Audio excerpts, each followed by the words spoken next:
Hello friends, अब मैं लेकर आई हूँ इसी कहानी का सेकंड पार्ट। तो शेख साहब जो होते हैं वो दावत रखवा लेते हैं और रोहित को पहले बहुत अटपटा लगता है। कहता है कि मैं एक मज़दूर किस्म का आदमी हूँ और मेरे पास में पता नहीं शेख साहब क्यों आ रहे हैं, मेरे घर पर क्यों आना चाहते हैं। उसके बाद में फिर जब वो शेख साहब उस मीडिएटर के साथ में उनके घर पर आते हैं, तो वो खाना खुद ही रोहित सर्व करता है। तो वो कहते हैं कि तुम्हारी बीवी नहीं आई है, क्या हुआ? हमसे हमें अपनी बीवी दिखाओगे नहीं? तो वो कहता है कि नहीं ऐसी कोई बात नहीं है शेख साहब, अभी वो काम कर रही है।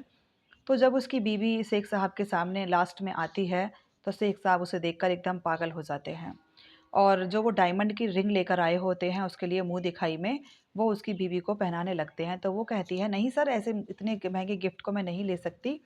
तो वो कहते हैं रोहित से कि रोहित बोलो अपनी बीवी को, कोई महँगा गिफ्ट नहीं मैं दे रहा हूँ और मुँह दिखाई हमारे यहाँ पर ऐसे ही होती है। अब रोहित को बहुत अटपटा लगता है, बहुत अजीब भी लगता है कि एक तो ये मेरी कंपनी के मालिक हैं और दूसरा ये इतना महँगा तोहफ़ा मेरी बीवी को क्यों दे रहे हैं। मैं भी तो एक मामूली एम्प्लॉयी हूँ, माना कि ईमानदार हूँ, लेकिन फिर भी इतना बड़ा गिफ्ट उसको रोहित को नहीं समझ में आता कि वो क्या करे। फिर भी उसकी बीवी को बोलता है कि कोई बात नहीं, रख लीजिए। तो वो नीलिमा उस अंगूठी को लेकर रख लेती है और उसके बाद में फिर वो नीलिमा को बोलते हैं कि मैं आता रहूँगा, कोई बात नहीं, ऐसा कहकर वो वहाँ से चले जाते हैं। रोहित अगले दिन ऐसे ही 3-4 दिन गुज़र जाते हैं, तो एक गाड़ी आती है और आकर रुक जाती है और रुक कर जब दरवाज़ा को खटखटाया, नॉक किया जाता है, तब नीलिमा दरवाज़ा खोलती है। लेकिन नीलिमा को लगता है कि अभी तो रोहित के आने का टाइम नहीं हुआ, फिर भी वो हल्की-सी खिड़की से देखती है तो वो शेख साहब होते हैं। तो वो कहते हैं, "खोलो, मुझे बात करनी थी नीलिमा, ऐसे कैसे तुम दरवाज़ा नहीं खोल रही हो?" तो वो कहती है उनसे कि, "शेख साहब, रोहित घर पर नहीं है।" कहे, "मैं जानता हूँ वो काम पर गया हुआ है, लेकिन फिर भी मैं मतलब दरवाज़ा तो खोलो।" अब नीलिमा को ये भी था कि वो मेरे पति के मालिक हैं। ऐसा कहकर नीलिमा दरवाज़ा खोल देती है और शेख साहब वहाँ पर आकर बैठ जाते हैं। बैठने के बाद में वो नीलिमा से कहते हैं कि नीलिमा, मुझे तुम बहुत पसंद हो और तुम्हें मेरे साथ चलना होगा। नीलिमा मना करती है और मना करने के बाद में फिर वो कहते हैं कि अगर तुमने मेरे साथ नहीं गई, तो मैं तुम्हारे पति को बर्बाद कर दूँगा और उसको किसी भी इल्ज़ाम में ऐसा फँसाऊँगा कि वो कभी तुम्हारे पास वापस नहीं आ पाएगा। और यहाँ का कानून ऐसा है कि वो हमारे कहने पर चलता है और तुम अगर ये सोचती हो कि तुम यहाँ से जा पाओगी या रोहित वहाँ से कंपनी से वापस आ पाएगा, ऐसा पॉसिबल नहीं होगा। आज तुम्हें मेरे साथ ही चलना होगा। तो अब नीलिमा बहुत ज़्यादा कस्मा-कस में पड़ जाती है, तुरंत रोहित को कॉल करती है कि देखो शेख साहब हमारे घर पे आए हुए हैं।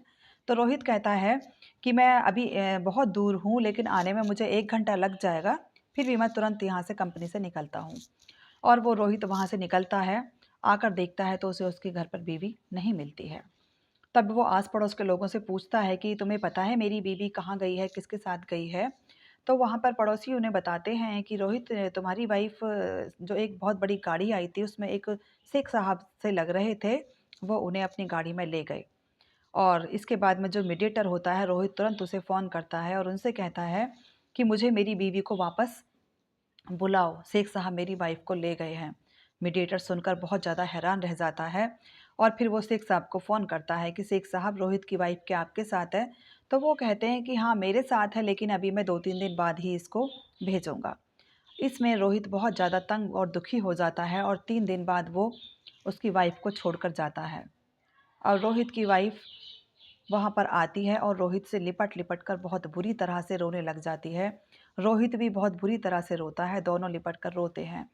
तब वो अब उसकी दरिंदगी के बारे में बताती है कि 3 दिन उसने कितना मेरे साथ में दरिंदगी भरा हाल किया था और रोहित फूट-फूट कर रोता है।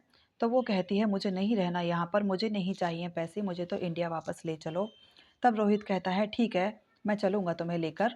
उसके बाद में फिर वो रोहित कंपनी में जाता है और वहाँ पर अपने पैसे जो 4-5 लाख फँसे होते हैं, उनको निकालने के लिए वो एप्लीकेशन दायर करता है। तो मीडिएटर वहाँ शेख के पास जाता है, वो कहता है कि ऐसे नहीं जा सकता। फिर वो उसके बाद में कंपनी से कहता है, जब मेरा मन करेगा तब इसके पैसे मैं यहाँ से रिलीज़ करूँगा। तो वो वहाँ पर फिर दोबारा जाता है और दोबारा उसकी वाइफ़ को, नीलिमा को लेकर चला जाता है शेख और 7 दिन के बाद फिर उस नीलिमा को वहाँ छोड़ कर जाता है। तो उसकी हालत इतनी ख़राब होती है कि वो चल भी नहीं पाती अपने पैरों पर। तब वो मीडिएटर को कहता है कि प्लीज़ आप मेरे घर एक बार आइए। जब वो जो मीडिएटर इन दोनों के बीच का होता है वो आता है और नीलिमा की हालत को देखकर वो आदमी होकर रोने लगता है। वो भी कहता है कि इस सब का ज़िम्मेदार मैं हूँ, क्योंकि मैंने ही ये कहा था कि तुम्हारा नकली वो बनवाकर सर्टिफ़िकेट तुम्हें मान्यता दे दी जाएगी, तुम अपनी बीवी को ले आओ। अगर तुम अपनी बीवी को नहीं लाते तो इसका आज ये हाल नहीं होता, कि जब मैंने तुम्हें फँसाया है तो निकलवाने का ज़िम्मा भी मैं ही लेता हूँ। इसी के बीच रोहित क्या काम वो रोहित और वो दोनों लग जाते हैं, तो वो वहाँ जाता है, क्योंकि ऐसा होता है कि यहाँ से जो लोग जाते हैं ना इंडिया से, उनके पासपोर्ट और वीज़ा जिस कंपनी में वो जॉब करते हैं वहीं पर उन्हें रख लिया जाता है, और जब वो वहाँ से वापस आते हैं तब उनको उनके वीज़ा पासपोर्ट दे दिए जाते हैं। तो सेम यही होता है कि जो मीडिएटर था उस पर बहुत ज़्यादा वो भरोसा करते थे शेख साहब। वो फिर वहाँ जाता है और जाकर उनके वीज़ा और पासपोर्ट वहाँ से चुरा कर ले आता है। लाने के बाद में वो रोहित को देता है कि पैसों का चक्कर छोड़ो, तुम अपनी बीवी को लेकर यहाँ से निकल जाओ, मेरी नौकरी जाएगी चली जाए, या मुझे जो भी जुर्म की इसकी सज़ा मिलेगी मैं सब भुगतने को तैयार हूँ, लेकिन इससे ज़्यादा मैं दरिंदगी तुम्हारे साथ नहीं होने दूँगा। तो वहाँ से वो अपने वीज़ा पासपोर्ट लेता है और रातों-रात उस अपने फ्लाइट्स पकड़कर सीधा इंडिया वापस आ जाता है। आकर अपने माता-पिता को सबको सारी सच्चाई आप बीती घटना बताता है, और फिर वो नीलिमा को भी कहता है कि नीलिमा, मैं तुम्हारा पति होकर भी तुम्हें नहीं बचा पाया।